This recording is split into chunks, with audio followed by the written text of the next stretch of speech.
Bonjour à tous, je vais appeler cette vidéo, comment dire, le rêve éveillé, les apnées, mais je ne vais pas développer que sur le sujet, c'est-à-dire que c'est l'axe de la vidéo.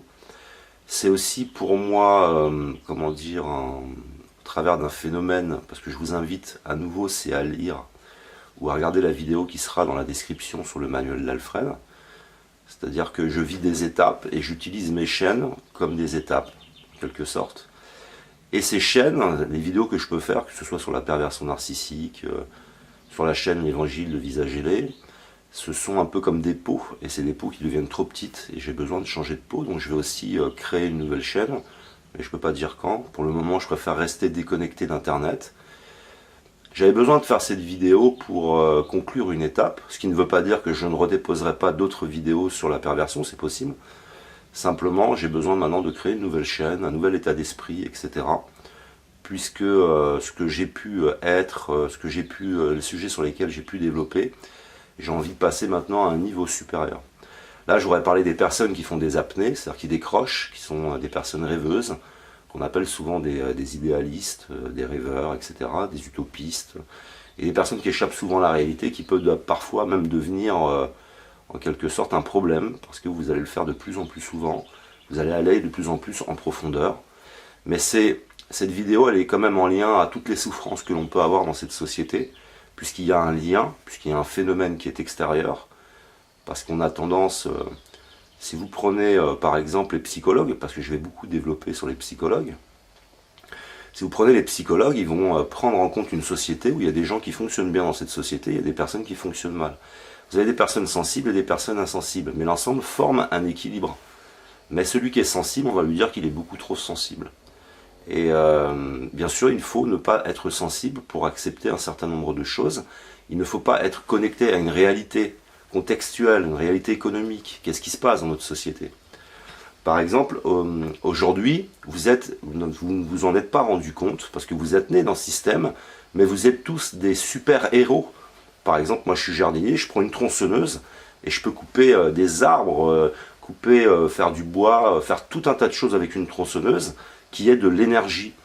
Et c'est le prolongement de mon bras, cette tronçonneuse. Et quand vous prenez votre voiture, c'est un véhicule, ça pèse 1 tonne, il vous faudrait des mois pour la pousser, là où vous la poussez, juste en appuyant sur une pédale, avec de l'essence qui est de l'énergie. On a vécu donc pendant plusieurs années dans un formidable développement délirant. D'ailleurs, moi j'appelle notre société pour cette année Disneyland faillite.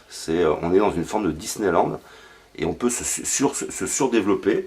Et du coup, on est passé, il faut aussi le comprendre, qu'au travers de notre modèle économique, de notre modèle de pensée, on est passé de communautés, un petit peu comme les Indiens. Si vous prenez la forme d'une tente d'un Indien, c'est un petit peu la forme des alvéoles que vous allez retrouver dans les nids d'abeilles. Et on est maintenant dans un système qui est très capitaliste. Et tout ça va avoir des conséquences sur notre façon d'interagir les uns avec les autres, de nous appréhender les uns et les autres. Et on va se retrouver dans une forme de relation très pauvre, parce que comme je l'expliquais, tu as la nourriture du corps.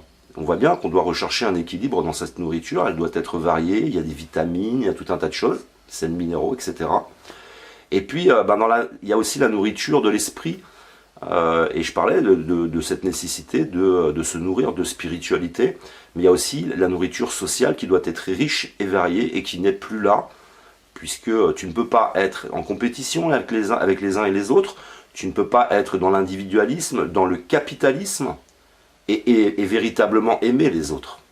Alors après, soit tu joues un peu la comédie, soit tu as besoin de te rassurer, ou soit tu as besoin de revenir à ta source de temps en temps, de ressentir des choses. Mais on est dans un système qui est complètement contraire à trouver cet équilibre et à se sentir bien. On est dans un monde qui est complètement névrosé, on est dans une immense névrose.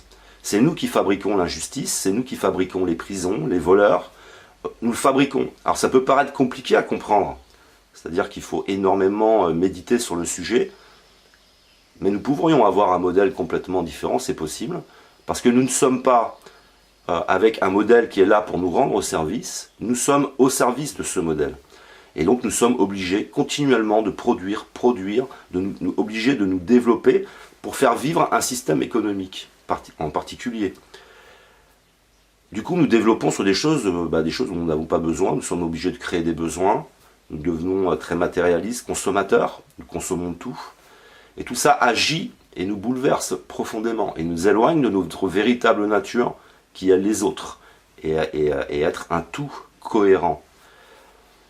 Tout ça est très compliqué. Et dans tout ça, vous avez ces personnes qui décrochent. Vous êtes avec des amis, vous êtes au travail, et puis on vous parle de problèmes d'attention. Vous êtes souvent en train de décrocher, parce que souvent, votre cerveau en a ras-le-bol, quoi. Il a besoin de vous emmener ailleurs, dans une autre situation.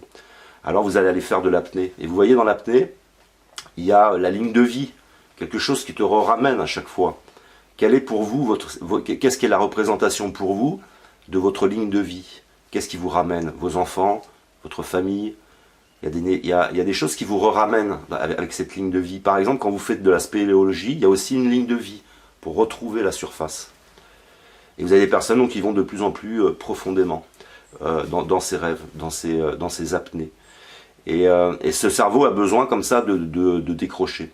J'en suis arrivé donc à faire cette vidéo au travers de phénomènes que vous retrouverez dans le manuel d'Alfred, parce que il y a quelqu'un qui me suit depuis un certain temps, peu importe si c'est un homme, une femme, peu importe son âge, peu importe... mais j'ai réussi en fait à remonter jusqu'à elle, jusqu'à son profil, d'un profil YouTube à un profil, Facebook, à un autre profil Facebook, et à découvrir son univers, et à me comprendre. Et je suis tombé donc sur une personne extrêmement rêveuse, une personne qui se nourrit de poésie, qui se nourrit... et on est dans toutes ces dimensions extrasensorielles, et là je me reconnais. J'étais bloqué, je cherchais, il me fallait des réponses pour passer à cette nouvelle étape. Et donc grâce au phénomène que vous retrouvez dans le manuel d'Alfred, j'envoie cette question à l'univers, j'ai besoin de réponse, d'une réponse, j'ai besoin d'avancer. Et puis de fil en aiguille, de façon extraordinaire, j'arrive de profils complètement différents à retrouver la personne et à me voir chez cette personne. Comme quoi chez les autres, nous recherchons les uns et les autres des réponses chez les uns et les autres. Nous recherchons tout un tas de choses.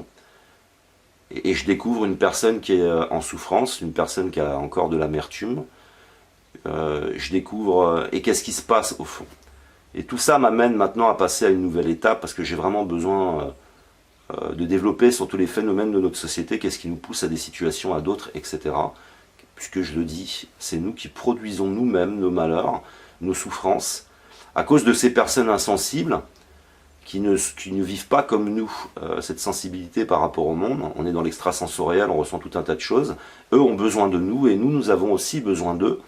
Parce que les personnes qui sont moins sensibles que vous, s'il y avait une harmonie entre eux et nous, ils seraient aussi en quelque sorte la ligne de vie, c'est-à-dire que vous mettez à planer et la personne, elle qui plane moins, va vous retirer dans la réalité. Et quand la personne, elle, est trop insensible, vous allez l'emmener dans votre dimension à vous, dans votre sensibilité, etc. Et il y a un jeu qui va se passer comme ça, qui ne se produit pas actuellement. Et je le dis aussi, on est dans une société névrosée. Moi, je voudrais m'adresser aux psychologues et aux sociologues, à toutes sortes de spécialistes, de personnes qui disent être scientifiques, parce que de la nouvelle chaîne, je vais beaucoup parler de vous. Vous êtes vous-même névrosé. On est dans un monde où tout le monde est névrosé, mais comme on est dedans, on ne s'en rend plus compte. Et si vous me dites que vous n'êtes pas névrosé, si vous me dites que vous êtes propre, alors moi je vais vous demander pourquoi vous faites vos besoins dans votre eau, alors que vous êtes fait d'eau vous-même. Qu'est-ce qu'il a fallu pour que nous acceptions ça? Qu'est-ce qu'il a fallu pour que nous en arrivions au point où nous acceptions ça? Il n'y a aucune espèce qui ferait ça, quoi. Et on a combattu, comme je l'expliquais, on a combattu tous les peuples, donc le peuple indien, qui était à vous, à votre image, à ceux qui êtes rêveurs, qui êtes idéalistes, qui êtes connectés au tout, qui êtes dans toutes ces sensations qui sont extrasensorielles. Vous êtes ce peuple indien. Et on vous détruit également, et vous n'avez pas votre place. Et ils sont jusque-boutistes, ils iront jusqu'au bout. Donc vous souffrez, vous pouvez donc faire des apnées de plus en plus profondes. Et je voulais développer sur ce sujet pour qu'il soit là, qu'il existe, que vous reconnaissiez. Et parce que souvent on ne met pas le doigt dessus, on ne développe pas sur ce sujet, qu'est-ce qui se passe, quoi. J'ai par exemple J'ai lu ou vu, je me souviens plus, un psychiatre qui était avec un, comment dire, avec un journaliste dans une maison, dans un hôpital psychiatrique. Et le journaliste demandait comment dire, au psychiatre, mais pourquoi vous sortez pas cette femme de cette folie puisqu'elle se prend pour une reine? Et le psychiatre lui dira, mais le monde à l'extérieur est tellement pourri que je la laisse là où elle est pour ce qu'il lui reste à vivre, quoi. Je la laisse tranquille, quoi. Il n'y a rien à lui offrir à l'extérieur. Je trouvais ça magnifique. Et on est un peu comme ça, c'est-à-dire que ça devient tellement incohérent à l'extérieur que notre cerveau, paf, il décroche, il nous sort d'une situation et il nous emmène autre part, quoi. Et c'est ce que va chercher, comment dire, Jacques Mayol. Il va rechercher des émotions. Ceux qui font de la spéléo vont rechercher un autre univers, voyager, échapper à quelque chose, changer. Et il y a parfois des personnes qui ont de plus en plus de mal à revenir et ils ne se comprennent pas, ils s'accablent. Ces psychologues qui sont eux-mêmes névrosés, qui sont-ils en fin de compte? Parce que je conseillerais toujours d'aller les voir, parce qu'il ne reste plus que vous, quoi. C'est pour ça que je conseille d'aller vous voir, parce qu'il y a des fois où ça va tellement mal, même s'il faut payer et être dans une relation d'argent, parce que dans ton environnement, tu n'as plus de personne psychologue capable de t'écouter, capable de ne pas te juger, mais de t'estimer, estimer ta situation et t'aider. On n'a plus ça dans l'entourage. On nous abrutit avec les programmes de télévision, puis on a un tas d'abrutis autour de nous, et puis on est là avec nos problèmes et on a du mal à s'en sortir. Alors je dis allez voir les psychologues. Mais ces psychologues, en réalité, je parle aussi des médecins. Aujourd'hui, vous êtes en train de réaliser qu'il y a un phénomène qui se met en place, c'est-à-dire que le peuple, la police, etc., tout le monde est en train de se taper dessus. Quand j'observe une manifestation qui dégénère, moi j'observe une névrose. C'est une véritable névrose. Je l'observe avec intelligence. Il n'y a pas d'émotion chez moi. Je regarde les choses et je vois les choses se passer. Et je vois donc à la fois les policiers qui commencent à tirer sur la presse, parce que la presse dévoile quelque chose. Et en même temps, il y a le peuple qui s'en prend à la presse, parce que la presse a caché beaucoup de choses. Alors après, ils ne font plus la distinction entre la presse libre et les autres. Alors vous avez tout un mécanisme comme ça qui se met en place. Mais vous les médecins, vous les sociologues, les psychologues, etc., vous allez être mis dans le même panier. Peut-être pas tout de suite, dans 10 ans, dans 20 ans, dans 30 ans. Parce que vous êtes né dans ce système, on vous a formaté, vous ne sortez pas des sentiers battus, comme beaucoup de scientifiques le font, et ce sont eux qui nous font évoluer. Et ce système vous apporte votre clientèle. Alors vous ne le remettrez pas en cause parce que vous risquez de perdre, en fin de compte, peut-être votre réputation, ou de devoir passer à une activité plus diversifiée, peut-être faire des livres, des conférences. Mais vous ne dénoncez pas ce système, et vous avez parfaitement conscience de ce qui se passe. Quand je parle de ça, je parle par exemple des médecins. Les médecins, vous devriez, mais tous, vous révolter, ne serait-ce que sur l'alimentation, les vaccins, etc. Vous savez bien ce qui se passe, mais vous ne le faites pas. Et je peux vous comprendre, parce que je suis dans la même situation que vous, puisque je suis assez autonome dans mon travail, et il me faut des clients, il me faut de l'avance, toujours de l'avance. Alors je ne vais pas dénoncer la nature qui fait pousser et qui m'oblige à tondre, à tailler les arbres. J'en suis content. Cette nature est la nature de cette société qui vous envoie ses clients. Parce que quand je pense par exemple au chômage, on nous parle des chiffres du chômage. Mais dans les chiffres du chômage, il y a toutes sortes encore de chiffres. Et par exemple, on apprend qu'il y a 10 000 morts par an à cause du chômage. 10 000 morts par an. Mais ces 10 000 morts, ils meurent de maladies, parce que tu vas avoir des problèmes cutanés, des problèmes de digestion, des problèmes de santé en général, des problèmes de cœur. De cœur, ouais, parce que tu risques aussi de te séparer. Mais ça, les médecins devraient se révolter. Mais ils ne le font pas. Puis il y a ceux qui se suicident. Donc dans un cas ou dans un autre, il y en a qui vont chez le psychologue, il y en a qui vont chez le médecin. Mais il n'y a pas de révolte de la part des médecins. Parce qu'en fait, moi, la source de... Je gagne ma vie grâce à la nature, grâce aux saisons. Et vous gagnez votre vie grâce à la nature de cette société et ses saisons. Et grâce à tous les problèmes économiques, quoi. Et à tous les problèmes, tout ce qui peut engendrer des problèmes de santé, vous ne le dénoncez pas, ou de façon très limitée, et vous en vivez. Ça remplit vos cabinets, quoi. Vos cabinets. D'ailleurs, j'aime bien ce mot cabinet, parce que c'est justement là que vous allez développer un petit peu votre névrose dans les cabinets. Donc vous recevez des patients dans des cabinets. Je suis en colère, j'ai pas la haine, parce que aussi il y a beaucoup de sociologues, de psychologues, de médecins qui sortent un peu du rang, j'en vois J'en vois qui dénoncent les vaccins, j'en vois etc., qui dénoncent la nourriture, j'en vois qui essayent de trouver quelque chose d'autre, et qu'on stigmatise aussi. Et vous avez peur de cette stigmatisation. Donc c'est pas vous qui allez nous sortir de l'apnée. Maintenant, j'ai aussi envie de dire une chose. Je suis comme ça, je suis un apnéiste. Et je pars souvent dans mes rêves. Simplement, j'ai appris à utiliser ce mécanisme pour me faire évoluer et pour m'éveiller. Et c'est là-dessus aussi que je voudrais développer pour vous, pour peut-être ceux qui se reconnaîtront. C'est-à-dire que soit je vais à un moment donné décrocher de cette réalité qui est parfois insupportable, parfois très pauvre, et dans mes rêves, toutes les petites choses que je pourrais avoir dans des relations riches, je les ressens. Je vais les trouver dans un monde imaginaire, ou alors j'y vais pour trouver toutes les solutions. C'est-à-dire que toutes les vidéos que j'ai faites aujourd'hui, elles viennent de l'apnée. J'ai été un petit peu comme si vous étiez dans une piscine et vous allez chercher quelque chose au fond. C'est ça mes vidéos. Je suis un apnéiste, mais je pars avec des phénomènes, je pars en apnée, je m'imagine des situations, je ressens des choses, je suis dans l'émotion, parce que pour traduire les choses, il te faut de l'émotion, il te faut tout un tas de choses qui n'est pas là, on est dans la matière, dans le matérialisme ici. On n'est pas dans l'émotion. Et donc je vais chercher des réponses comme ça. J'utilise donc tout ça comme un outil pour me rééquilibrer. Comme l'ego. L'ego peut être dévastateur, comme en même temps peut être un outil pour te rééquilibrer, te réévaluer, etc. Tu ne peux pas te débarrasser complètement de ton ego. Voilà, donc on est dans un monde, comprenez bien que nous ne sommes pas dans un monde qui nous rend service, un système qui nous rend service. Les politiques ne sont pas là pour nous servir aujourd'hui. Nous sommes là pour servir les politiques et c'est égal pour le modèle économique. C'est nous qui servons ce modèle économique. Et donc je vous laisse imaginer à quel point ça peut agir sur nos comportements. Et moi, étant autonome, je suis autonome. Grâce à un petit peu d'énergie, que j'ai été pillé dans un autre pays, je peux déplacer ma voiture. Je peux, comme par exemple des amis, qui ont une maison qui fait plusieurs centaines de mètres carrés, la chauffer l'hiver sans même y être. Maison de campagne. Toi, tu es dans une grande ville, tu viens de temps en temps le week-end, et toute l'année, ta maison, tu la chauffes. D'un point de vue énergétique, pour un seul être humain, ça représente des années, des siècles de ta propre énergie, juste un hiver, à avoir chauffé toute ta maison comme ça.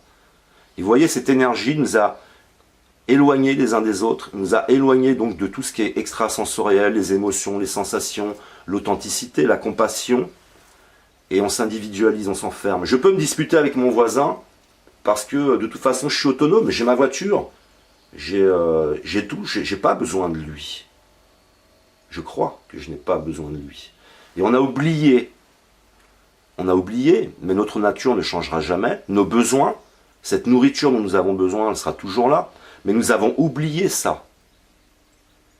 Et donc on est passé d'un modèle à un autre.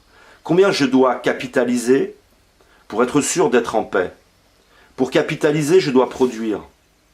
Combien je dois capitaliser pour penser à ma retraite, penser à tout un tas de choses? Combien, à partir de combien?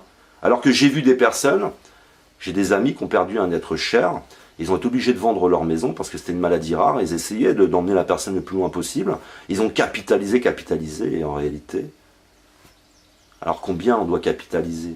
Et capitaliser, ça nécessite de détruire notre environnement. On voit bien qu'on est dans un système qui est complètement névrosé.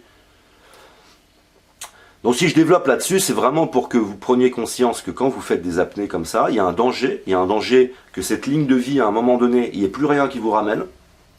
C'est-à-dire que cette ligne de vie est nécessaire, il y a quelque chose qui vous... Mais s'il n'y a plus rien, si vous êtes seul, au chômage, c'est la fin de vos droits, etc.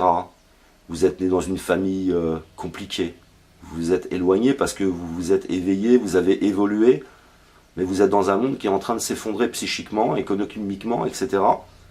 S'il n'y a plus cette ligne de vie, tu ne reviens plus, quoi. Il faut aussi prendre conscience de ça, de se raccrocher à des petites choses dans la vie, faire de l'art, dessiner, peindre. Alors je sais, suivant vos situations, c'est une horreur à entendre ce que je dis, mais de vous raccrocher à des amis, à des activités, aller travailler dans une association pour aider les autres, essayer de...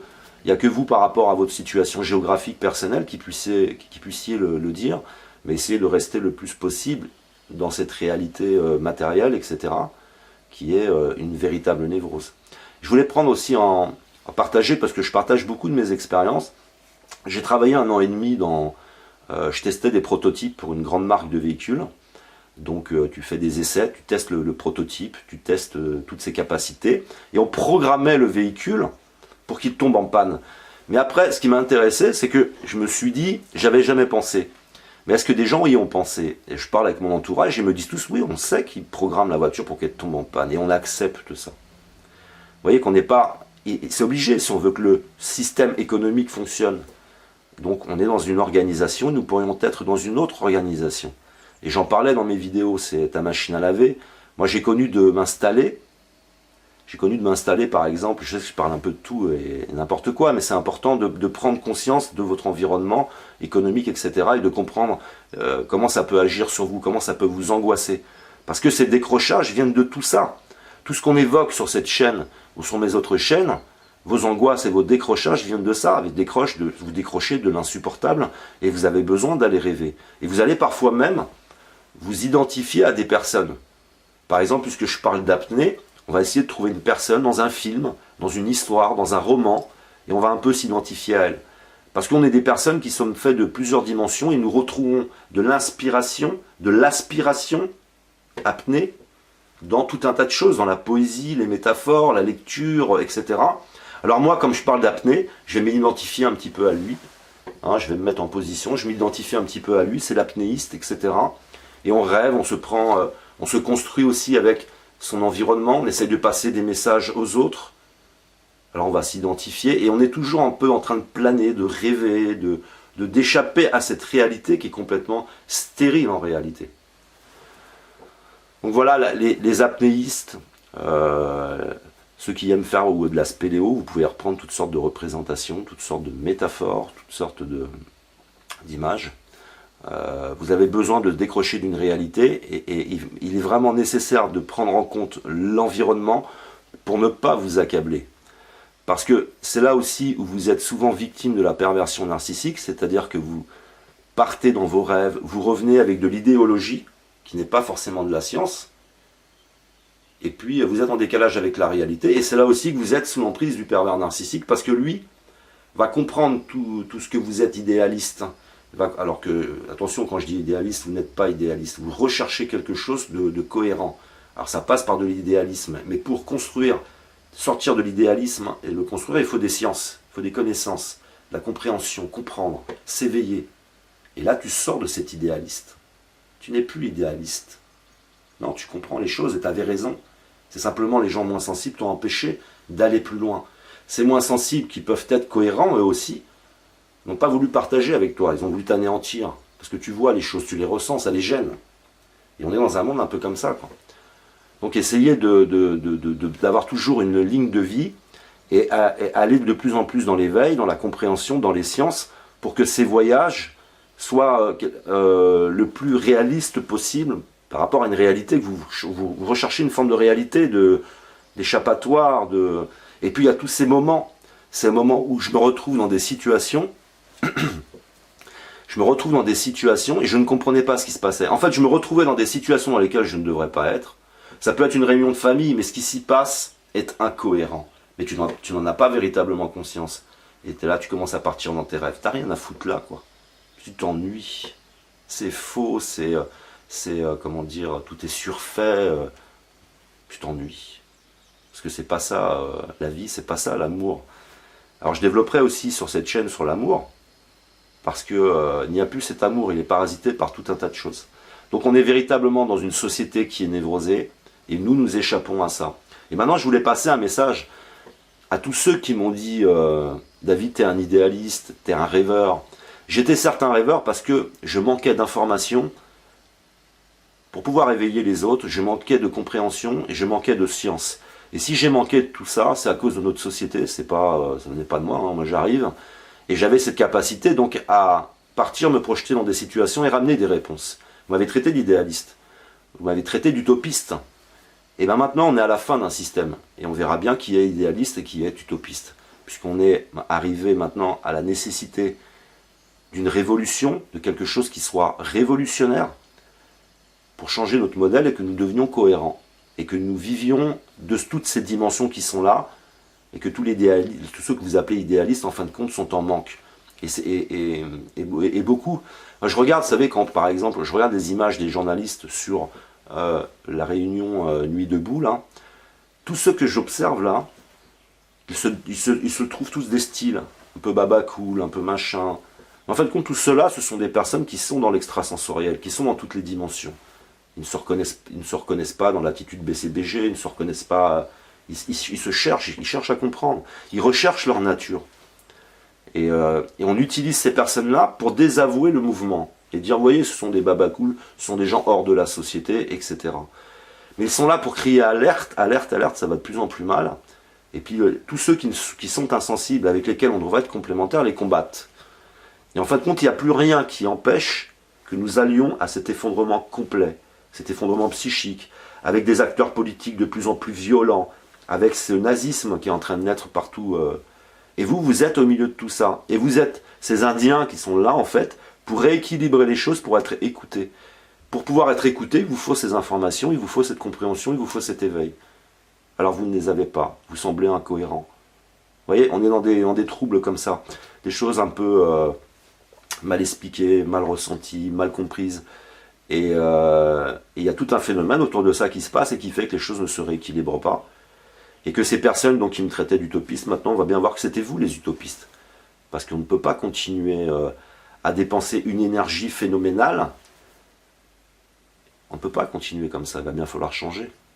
Mais ce qu'il faut, c'est que les utopistes comme moi, comme vous peut-être, on continue à militer, à faire des vidéos, à expliquer les choses, à expliquer ces phénomènes, et que vous retrouviez surtout confiance en vous.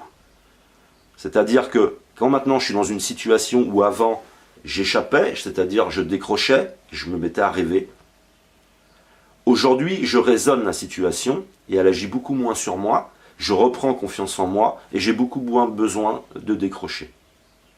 Mais tant que j'ai besoin de réponses, à chaque fois que je passe à une nouvelle étape, je vais dans mes décrochages, mais j'y vais avec, comme je vous l'expliquais, en utilisant le système Alfred. Et puis, j'y vais chercher des réponses, je commence à trouver une cohérence dans mes voyages. Et mes voyages m'équilibrent et me ramènent des réponses. J'espère que je m'explique bien, c'est pas évident à expliquer. Mais vous n'êtes pas... vous avez des facultés. Par exemple, je regardais là dernièrement, on sait qu'il y a des personnes, si vous essayez d'imaginer une orange, de la ressentir, de sentir son goût, son odeur, tout ça j'en suis capable, de ressentir le pépin dans la bouche, la forme du pépin. Et il y a des personnes qui sont absolument capables, ne serait-ce que d'imaginer, par l'imagination, l'orange. Et eux ont besoin de nous. Et plus tu as une capacité d'imagination avec l'outil des connaissances, l'outil de la compréhension, l'outil de phénomènes scientifiques, imaginez ce que vous pouvez faire durant vos voyages. Vous pouvez revivre des situations. Et souvent, vous-même, quand vous êtes traumatisé, vous voyez bien, si vous avez été victime, par exemple, du pervers narcissique, vous vous promettez à replonger dans des pensées, à souffrir, vous vivez une situation avec l'autre, vous commencez même à vous énerver, vous avez une injection d'adrénaline, là, comme ça, vous n'êtes pas bien, alors vous êtes simplement en train de penser. Mais si vous étiez parti faire ce même voyage avec une immense compréhension du phénomène, avec des sciences, des connaissances, vous gagneriez le combat que vous êtes en train de vivre dans vos pensées avec l'autre. Et alors vous allez continuer comme ça souvent, à plonger dans vos rêves, dans vos pensées, à vivre des situations, jusqu'à que vous ayez répondu à tout. Et après vous n'irez plus faire ce type de voyage. Parce que je suis passé par là. Ça veut dire que au moment le plus dur pour moi, c'est le moment où je suis né quelque part, où j'ai laissé naître ma vraie personnalité, ma véritable identité, où j'ai laissé mourir l'autre David. Ça a été dans un moment où je me suis fait, entre guillemets, assassiner. Socialement, psychologiquement, j'étais mort. Et j'ai pu renaître. Et je suis rené au travers de tous ces voyages que j'ai faits, où je revivais les choses avec de plus en plus d'informations, pour ensuite trouver la paix avec les autres, trouver la paix avec eux. C'est-à-dire que ceux qui m'ont fait du mal, se sont fait du mal à eux-mêmes. Qu'est-ce qu'on a gagné, nous tous, dans tout ça? Rien. Ils sont malades, souvent.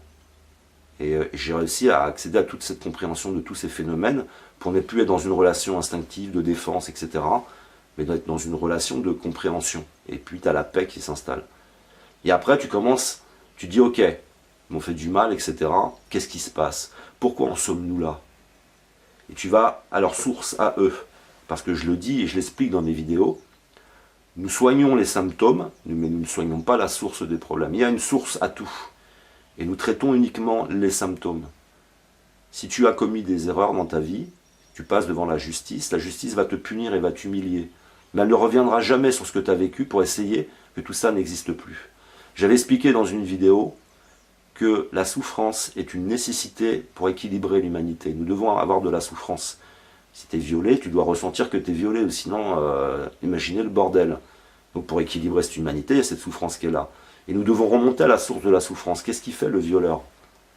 Nous devons soigner la personne qui a été violée, mais nous devons aussi trouver la source. Qu'est-ce qui nous emmène à ça? Et anéantir cette source au travers de la communication. Utiliser la communication de façon intelligente. Non, on nous fout des programmes à la con, on nous fout tout un truc, et on nous appauvrit perpétuellement. Donc voilà, il y a vraiment tout un tas donc, de phénomènes à prendre en compte dans ce phénomène d'apnée, de rêve, etc. C'est un outil extraordinaire, c'est un outil nécessaire, c'est aussi un moyen de, par moment, d'échapper à des choses, de rêver, etc. Mais c'est un outil, quoi. C'est véritablement un outil.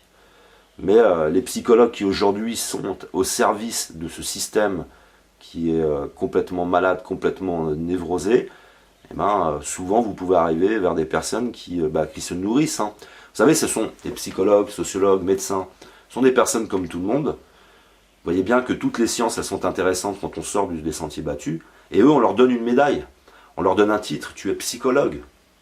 Tu t'élèves socialement. Je suis guérisseur. C'est comme si dans la tribu, tu disais je suis guérisseur. On leur donne tout ça. Et puis la société leur apporte leur clientèle. Donc il n'y aura pas tout de suite de mouvement de leur part.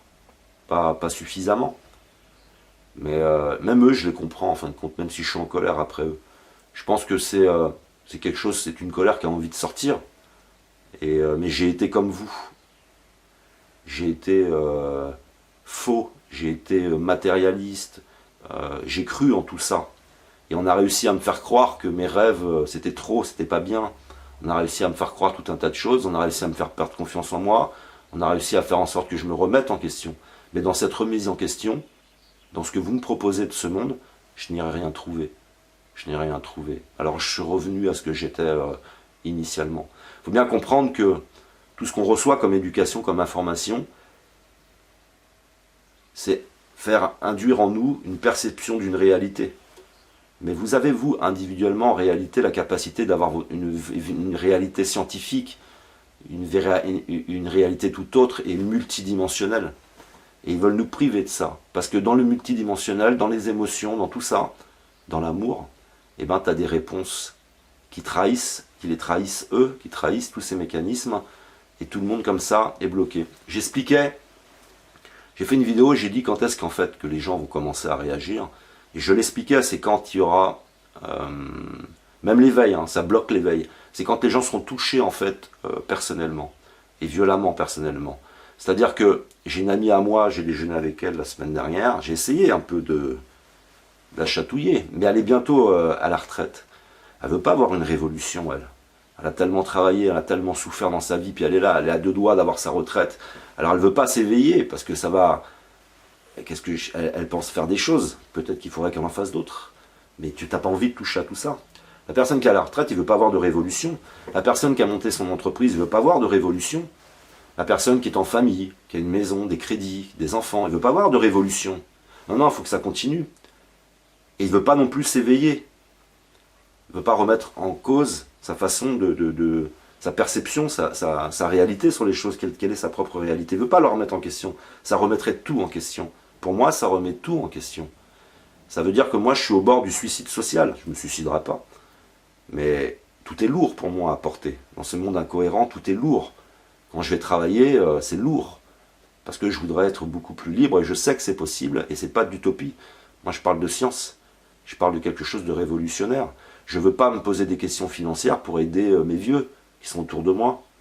Mais eux n'acceptent pas que je les aide. Ils disent « Ouais, mais attends, tu m'as aidé, je vais te donner de l'argent. » Mais je ne veux pas d'argent. Ils ne comprennent pas, quoi. Et on est tous dans cette relation pourrie, quoi. Complètement incohérente. Où il n'y a plus de lien entre les jeunes et les vieux. Il y a plus, tout est en train de s'effondrer. On rentre dans une société pornographique. Tout est dégueulasse. Mais il y a une source à ça. On n'est pas, il faut arrêter, c'est pas du fatalisme. À quoi bon nous soigner si c'est du fatalisme? Laissons-nous crever les médecins, psychologues, laissez-nous crever si c'est du fatalisme. S'il y a moyen de guérir ça, il y a moyen de guérir la source, il y a moyen, il y a moyen, il y a moyen.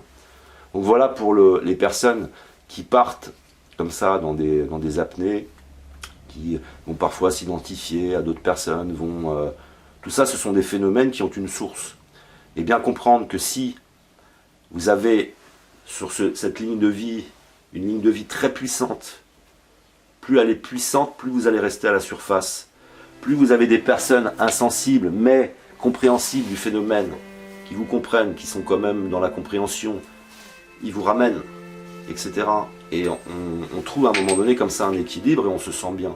Mais on a besoin absolument que quelque chose nous maintienne en haut pour y revenir, quelque chose de très fort. On le voit dans le film avec Jean-Marc Barr. Il veut pas remonter, quoi. Il veut pas remonter. Puis en haut, il y a quoi? Ce monde de compétition, ce monde de violence. Et en bas, il y a quoi?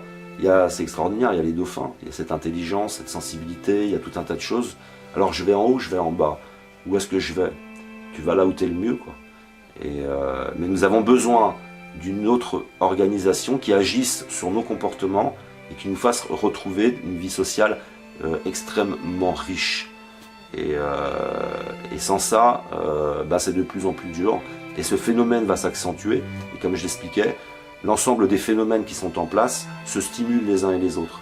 Si en une année ça s'aggrave de 10%, l'année prochaine ça s'aggravera de 30%, de 50%, et on va aller vers un effondrement de plus en plus brutal. Et c'est pour ça aussi que je veux créer une chaîne, une nouvelle chaîne, passer à une nouvelle étape, pour vraiment maintenant me concentrer sur les tenants, les aboutissants, tous ces mécanismes, essayer d'imaginer un autre modèle. Moi je proposerai un modèle sans argent, mais c'est pas, cette chaîne ce n'est pas mon modèle. Je propose un modèle et à partir de ce modèle on peut y ajouter un peu d'argent, etc. Et essayer de développer sur tout ça et de partager sur tout ça. Quand je ne sais pas, parce que je veux me recouper à nouveau d'internet, c'est-à-dire que cette nouvelle peau dans laquelle je veux arriver maintenant, cette nouvelle présentation, etc., j'ai besoin de m'isoler complètement, j'ai besoin d'être avec mon entourage, mes amis, dans mes petites activités de tous les jours, et de laisser tout ça se mettre en place naturellement, sans pression, et couper aussi, je m'en excuse, de vos souffrances, parce que c'est phénoménal le nombre de commentaires qui sont liés à vos souffrances, c'est phénoménal le nombre de profils sur lesquels je me suis baladé où il y a de la souffrance, et j'ai besoin maintenant de respirer un petit peu, et puis dans la réalité, hein, pas forcément en apnée, quoi. Voilà, je vous aime, que l'amour soit avec vous, et à une prochaine vidéo.